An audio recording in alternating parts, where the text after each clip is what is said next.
gebaseerd op de Fenty shit. Zitkussentjes voor lichtfietsen. Deze stof heb ik van AliExpress.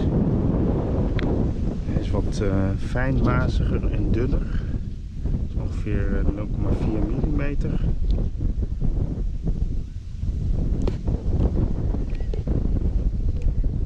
Ongeveer 300 gram per vierkante meter. En ongeveer 9 à 10 euro per vierkante meter.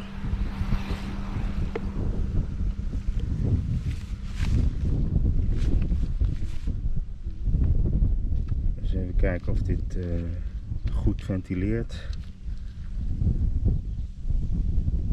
Hij is wat dunner, dus ik moest hem met 4 lagen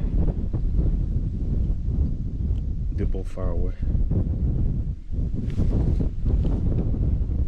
Hij is ook iets minder veerkrachtig dan het originele spul.